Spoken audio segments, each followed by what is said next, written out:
오랜만에 수요 기도의 자리에서 성도 여러분들을 만날 수 있어서 참으로 감사하고 기쁨이 있습니다. 이 저녁에 우리가 함께 모여서 말씀을 나누고 또 기도할 수 있다라는 건 참으로 큰 은혜가 아닌가 생각을 해봅니다. 이 저녁에 어떤 말씀을 전할까 말씀을 하나님의 말씀 묵상하고 준비하다가 문득 갑자기 아무런 이유 없이 신학대학원 1학년 때가 떠올랐습니다. 신학대학원 1학년이 되면요, 그때 이제 경건학기라는 게 있습니다. 그래서 한 학기는 반드시 학교 안에 기숙사에서 살아야 됩니다. 네, 자기 집을 떠나서 학교 기숙사에서 단체 생활을 하면서 경건 생활을 훈련을 받아야 됩니다. 그래서 매일 새벽 기도를 나가야 되고요, 밤에도 모여서 말씀 묵상하고 함께 예배드리고 그런 경건 생활을 훈련받는 시간이 있어요. 네, 그때 이제 각 방별로 한 4명 정도가 한 조가 돼서 이제 방별로 밤마다 이제 말씀 묵상을 하고 말씀을 통해서 하나님에 대한 이야기를 나누는데, 여러 사람이 함께 하다 보니까 이제 말씀을 묵상하는 방법이 정말 다양한 겁니다.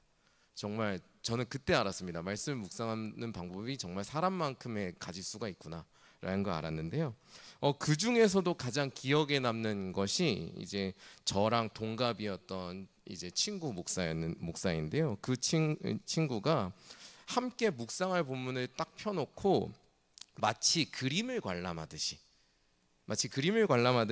그 말씀에서 등장하는 하나님을 다 찾아내는 방식으로 묵상하는 그런 방식이 기억에 남아 있습니다. 그래서 이 말씀에서는 어떤 하나님이 등장하고 그 다음 말씀에서 어떤 하나님이 등장하고 서로 다 찾아가지고 퍼즐 맞춰보듯이 서로 이야기를 나누는 그런 일을 했었는데요. 오늘 말씀을 준비하는데 갑자기 말씀을 읽다 보니까 그때의 묵상을 떠오르게 하시더라고요. 아무래도 이제 설교를 우리가 계속 준비하다 보면 어떤 이제 적용하려는 습관이 있다는 생각이 들었습니다. 어떤 공동체의 상황, 우리 교회의 상황, 혹은 우리가 처해 있는 세상의 상황, 혹은 뭐 우리가 어떤 지금 이런 시국이라던가 이런 것들을 생각하면서 말씀을 준비하게 되는데, 근데 때로는 우리가 그런 것도 너무나 필요하지만 때로는 그런 현실에서 잠깐 떠나서 우리가 말씀을 그저 있는 그대로 바라보고 말씀에서 우리를 만나주시는 하나님을 오롯이 바라보는 것도 우리의 신앙생활에 필요하지 않나? 이번 주간에 좀 말씀을 준비하면서 그런 생각을 좀 받았습니다. 그래서 오늘은 우리가 시편 32편의 말씀을 살펴보면서 말씀을 통해 우리에게 다가오시는 하나님을 함께 묵상해 보고자 합니다. 이 자리에 있는 우리 모두가 우리 말씀을 한 절 한 절 함께 읽을 때에 그 말씀에 담긴 그 말씀을 통해 우리를 만나주시는 하나님을 깊이 한번 마주할 수 있기를 바라고요. 그리고 오늘 우리에게 필요한 하나님의 은혜를 깊이 누릴 수 있기를 간절히 소망합니다. 네, 오늘 말씀에서 저는 3가지 정도의 하나님의 모습을 발견했는데요. 먼저 1절과 2절을 보시면 우리에게 복을 주시는 하나님을 만날 수 있습니다. 1절과 2절을 제가 한번 읽어보겠습니다. 허물의 사함을 받고 자신의 죄가 가려진 자는 복이 있도다. 마음에 간사함이 없고 여호와께 정죄를 당하지 아니하는 자는 복이 있도다. 아멘. 하나님께서 우리에게 복을 주시는데 중요한 것이 있습니다. 과연 하나님께서 우리에게 주시는 복이 무엇이냐는 거죠. 어떤 복을 주시느냐 하는 겁니다. 방금 1절, 2절의 말씀을 읽었을 때 하나님께서는 우리에게 뭔가 독특한 복을 주시는 것 같다는 거죠. 우리는 보통 복하면 어떤 것을 떠올립니까? 우리의 인생이 형통하게 되는 것, 혹은 우리가 하는 일이 잘 풀리는 것을 떠올리게 됩니다. 그래서 시험이라던가 혹은 사업이라던가 내게 맡겨진 어떤 중요한 일들이 이제 잘 되는 것을 생각하고 그것을 두고 기도하게 되지요. 그렇게 해서 좋은 결과가 나오면 하나님께서 나의 기도에 응답하셨고 복을 주셨다라고 고백하면서 감사하게 되고, 반대로 그 좋지 못한 결과를 마주하게 되면 하나님께서 무슨 이유가 있으신가? 나의 기도에 응답하지 않으신 건가? 하고 실망하는 경우도 있지요. 물론 우리 인생이 그렇게 중요한 부분에서 형통할 수 있고 뭔가 좋은 결과를 맺을 수 있는 건 참으로 복된 일이고 참으로 감사한 일이라고 생각을 합니다. 하지만 오늘 말씀은 하나님께서 우리에게 주시는 복은 단순히 그렇게 우리 눈에 보이는 것, 우리의 삶이 형통하는 것, 그 이상의 복이라고 말씀하고 있습니다. 그 복은 무엇입니까? 1절, 2절에서 보았듯이 바로 우리의 허물을 사해 주시고 우리의 죄를 가려 주시는 것, 우리가 정죄를 받지 않는 것입니다. 다시 말하자면 우리를 용서해 주시는 것, 우리를 죄인에서 의인으로 삼아 주시고 부정한 자에서 정결한 자로 새롭게 보아 주시는 것, 이것이야말로 하나님께서 우리에게 주시는 가장 큰 복이다라고 하는 것입니다. 우리는 종종 죄를 용서받는 것, 그리고 죄인이라는 낙인이 지워지는 것이 얼마나 큰 복인지 잊고 살아가는 것 같습니다. 하지만 한번 생각해 보십시오. 한번 법을 어기고 범죄자가 되었을 때 그 범죄자의 낙인이나 기록이 쉽게 사라지던가요? 이 사회에서도 그 기록은 쉽게 사라지지 않습니다. 이번 지난 광복절에 사면이 있지 않았습니까? 사면이 이루어지더라도 그 사람들을 향해서 저 사람들은 범죄자다, 저 사람들은 나쁜 사람들이다 비판하는 그런 여론들이 있지 않습니까? 우리 또한 어떻습니까? 이웃이나 친구들을 두고 어떤 사람이다, 좋은 사람이다, 나쁜 사람이다 판단하는 순간 그 생각이 좀처럼 바뀌지 않지 않습니까? 이처럼 우리는요, 기본적으로 한 번 찍힌 낙인들, 한 번 내려진 판단들, 한 번 정죄받은 것들을 쉽사리 잊거나 용서하지 못합니다. 이건 정말 어려운 일입니다. 그런데 하나님께서는 어떻게 하신다는 겁니까? 그런 우리를 기꺼이 용서해 주시고 우리의 죄를 지워주신다는 겁니다.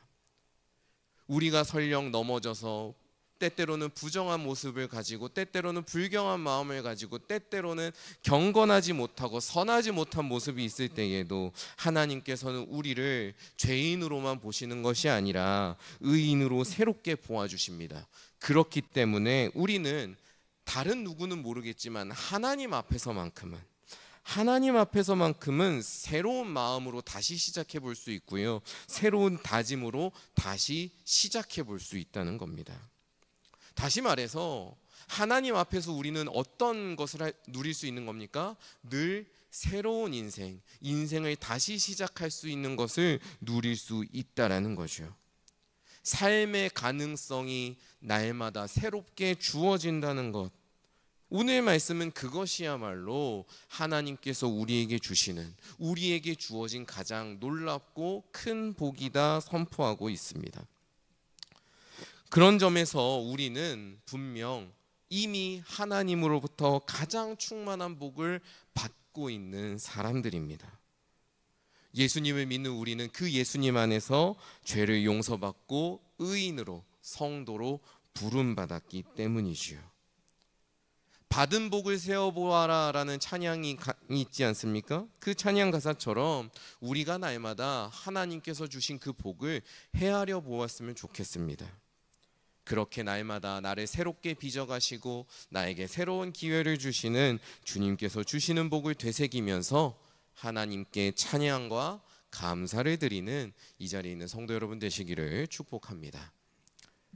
우리가 두 번째로 만날 수 있는, 말씀을 통해 만날 수 있는 하나님은 우리의 은신처이자 보호자가 되어주시는 하나님이십니다. 6절과 7절을 함께 보겠습니다. 6절과 7절입니다. 이로 말미암아 모든 경건한 자는 주를 만날 기회를 얻어서 주께 기도할지라. 진실로 홍수가 범람할지라도 그에게 미치지 못하리이다.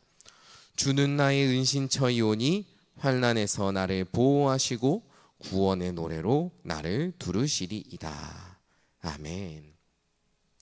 오늘 시편 말씀의 제목 표제를 보면 다윗의 마스길, 다윗이 부른 노래라고 나와 있는데요, 이 노래를 부르고 있을 적 다윗은 어떤 상황인지 구체적으로 설명하고 있지는 않지만 아마 꽤나 어려운, 꽤나 힘든 상황에 빠져 있었던 것 같습니다. 왜냐하면 3절을 보면 자기의 상황을 종일 신음하고 있는 상황으로 표현을 하고요, 뼈가 쇠하고 있다라고 표현하고 있거든요. 게다가 4절에서는 하나님께서, 하나님의 손이 나를 이렇게 짓눌러서 말라 비틀어져 가고 있다라고까지 이야기를 합니다. 그러니까 지금 다윗은 어떤 상황인지 모르겠지만 하는 일마다 다 안 되는 상황에 빠져 있지 않나, 이렇게 우리가 볼 수 있는 거죠. 우리도 그럴 때가 있지 않습니까? 뭔가 하는 일마다 다 풀리지 않고 다 꼬이고 어려움에 봉착할 때 말이죠. 다윗이 그런 상황 속에서 신음을 하고 있었습니다. 사면초가와 같은 상황이었던 거죠. 탈출구가 없었습니다. 그리고 사람은 이렇게 탈출구가 없는 고난을 마주하게 되면 언제나 좌절하고 무너지게 됩니다. 그런데 그런 상황에서 다윗은요, 갑자기 좀 독특한 행위를 합니다. 뭘 하냐면 나를 짓누르고 있는 하나님 앞에 나아가서 자신의 허물을 아뢰겠다라고 이야기를 합니다. 그리고 엎드리기로 결단을 하지요. 어떻게 그는 하나님 앞에서 이 고난의 상황에서 하나님 앞에 엎드리고 심지어 나의 허물을 고백할 수 있을까? 그것은 우리가 방금 읽었던 말씀처럼 하나님께서 경건한 자들의 은신처가 되어주시고 환난에서 나를 보호해 주시기 때문입니다. 그것이 다윗의 고백이에요. 성경을 보고 있으면 하나님은 늘 어떤 분으로 등장하느냐? 고난당하는 이들을 구원하시는 분으로 나타납니다. 출애굽기가 그러하고요, 출애굽 사건이 그러하고요, 바벨론에서 포로로 붙잡혔던 이스라엘이 귀환하는 사건에서도 우리가 볼 수 있고요, 더 나아가서 신약 성경까지 오면 예수님께서 또 우리를 그렇게 하시지 않으셨습니까? 예수님께서 죄에 사로잡혀 있는, 짓눌려 있는 우리를 구원하셨지요. 이렇게 성경 곳곳마다 하나님께서는 고통받고 신음하는 백성들을 늘 긍휼히 여기셨고요, 그들을 구원해 주시고 그들의 피난처이자 안식처가 되어 주셨습니다.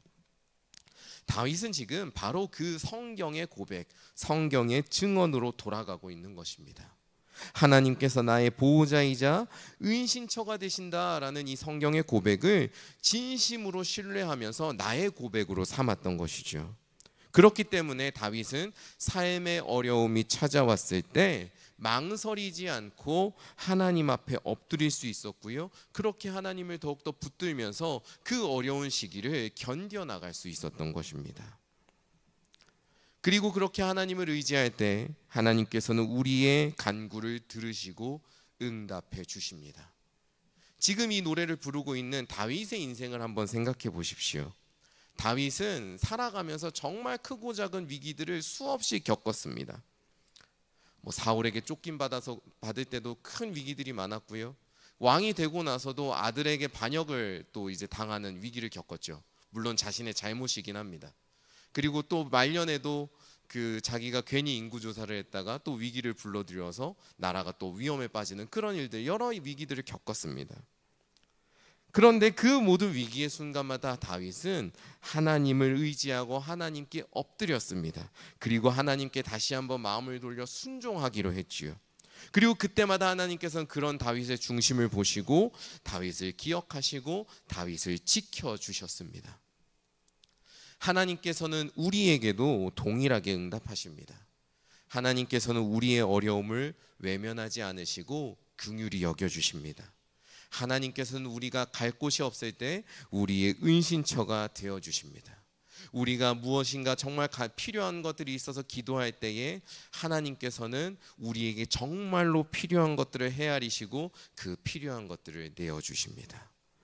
그렇기 때문에 오늘 우리가 이 자리에 모여서 기도하고 있는 것이 아닌가 생각해 봅니다. 우리의 삶을 두고, 우리의 교회를 두고, 우리가 살아가는 이 세상을 두고 말이지요. 그리고 저는 우리가 이렇게 우리의 현실을 두고 기도할 수 있는 것이 참으로 큰 복이 아닌가 생각해 봅니다. 이 자리에 있는 우리 모든 성도들이 우리의 은신처가 되어주시고 우리의 보호자가 되시는 하나님께 기도하는 그 놀라운 복을 충만히 누리는 사람들이 되시기를 축복합니다. 마지막으로 오늘 말씀에서 우리가 마주하는 하나님은 우리가 가야 할 길을 가르쳐 주시고 인도해 주시는 하나님이십니다. 8절을 함께 보겠습니다. 8절 말씀입니다. 내가 내 갈 길을 가르쳐 보이고 너를 주목하여 훈계하리로다. 아멘. 이 8절의 말씀은 1차적으로는 다윗이 이 찬양을 함께 고백하고 이 말씀을 읽고 듣고 있는 이들에게 전하는 말씀입니다. 그러니까 다윗 스스로 어떤 역할을 하겠다고 고백하는 거냐면 마치 현자처럼, 지혜자처럼 회중에게, 이 말씀을 듣는 이들에게 옳은 길, 옳은 삶이 무엇인가 전하고 가르치겠다고 고백하는 것이죠. 자, 그렇다면 우리가 함께 생각해 보면 좋겠습니다. 다윗이 지금 말하고 있는 옳은 길이란, 옳은 삶이란 무엇일까요? 뒤에 10절과 11절을 보면 이렇게 말씀하고 있습니다. 악인에게는 많은 슬픔이 있으나 여호와를 신뢰하는 자에게는 인자하심이 두루리로다. 너희 의인들아 여호와를 기뻐하며 즐거워할지어다. 마음이 정직한 너희들아 다 즐거이 외칠지어다. 아멘. 다윗에게 옳은 길, 옳은 삶, 참된 지혜란 무엇입니까? 이 세상에서 성공하거나 많은 지식을 알고 있거나 혹은 내가 그만큼 세상 사람들이 우러르는 무엇인가를 얻는 것이 아닙니다.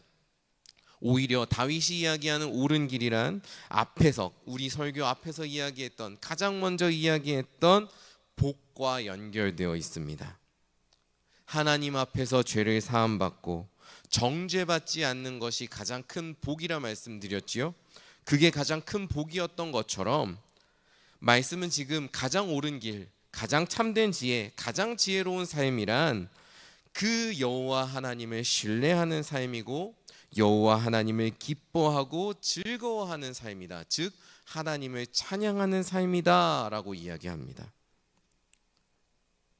중요한 것은, 제가 오늘 주목하고 싶은 것은 다윗이 이러한 지식, 참된 삶은 하나님을 예배하고 찬양하는 것이다 라는 이 지식을 어디서, 누구에게서 깨달았느냐 하는 것입니다.